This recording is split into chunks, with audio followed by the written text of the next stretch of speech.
as the floodwaters begin to recede in the Houston area, some truly incredible stories are now emerging. My next guest springing into action after her community was mostly spared by Harvey, coordinating rescues, gathering supplies on the ground, helping to make the best out of a tragic situation.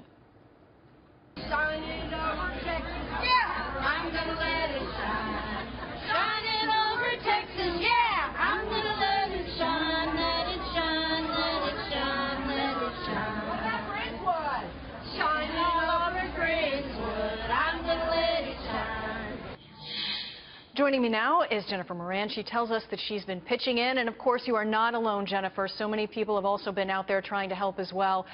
Give us some insight into what you've seen. You wake up, your house is okay, and then what do you do? Well, that was the whole thing.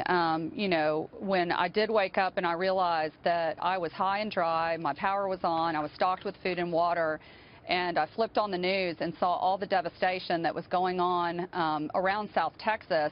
And then I got on social media, in particular one group page that I'm part of down in the Friendswood, Texas area called Friendswood Moms. And people started reaching out immediately on there, making posts about people in need. And, you know, as I tell everybody, and I tell my kids all the time, life is all about choices. And I had a choice to make at that point. I could sit there and spend the time indoors, you know, reorganizing my closets, or I could get out and actually do something. And I just chose to get out and do something, and that was really largely in part to the community that I was watching spring into action.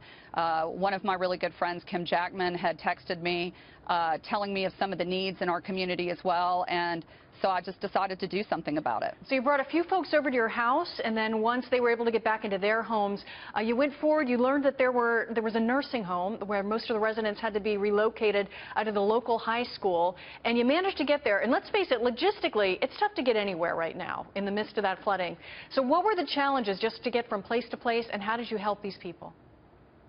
Well, I mean, one of the advantages that we had as a family is my husband had a really jacked up, you know, diesel truck. I know that sounds cliche because we're all in Texas, but he was able to help get me up to the school. And originally what I thought was just going to be donating some items that I'd loaded in my car. I ended up seeing a far greater need. It wasn't necessarily one I expected with nursing home residents, but I had a background in pharmaceutical sales. I'd worked for a hospice, and I thought, well, you know, I'm not really a doctor. I sort of play one on TV, you know, so to speak, I guess, through all that experience.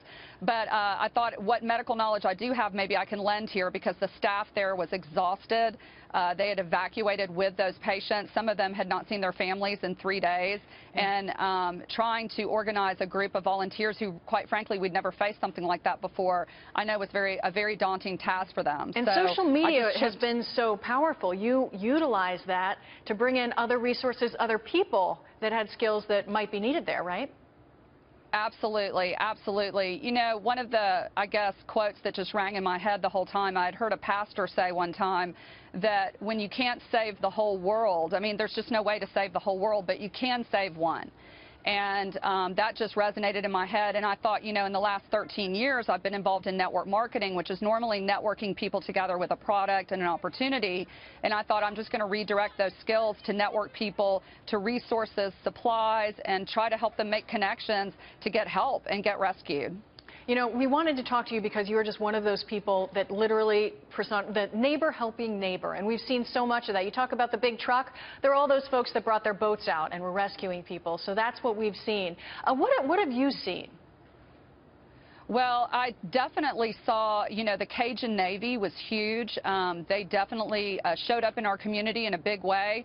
And quite frankly, it was just a lot of neighbors. I know I reached out to one really good friend of mine, Shelly Romano. Her husband, Barry, had a John boat. They were more than willing to help, although by the time I was finally able to reach them, because her husband had been out rescuing people all day, and actually Shelly was stuck up in Dallas, so she was trying to connect me with him. He was exhausted, and his home was filling with water, and he had to go back to his home. And so, you know, that's when we just started putting out calls for help to let anybody know who was on a boat that was near our friends that we were trying to get to at that time, to get over there and get them and pick them up and bring them to a drop-off where we could get them and then then bring them to our house, because we did not have a boat to chip in that way. But the Cajun Navy was huge. I know in our Friendswood Moms group, we were putting up all the contact numbers for the Coast Guard, as well as just private individuals who had made posts saying, call this number if you need rescue by boat. And so we came together as a bunch of moms to connect people with those resources. All right, Jennifer Moran, these are the stories that have shown such heart. Thank you for joining us and sharing a little bit of your stories. Our thoughts are with you and your entire neighborhood. Really, the whole nation is thinking of you in Texas and Louisiana as well. Thank you. Thank you.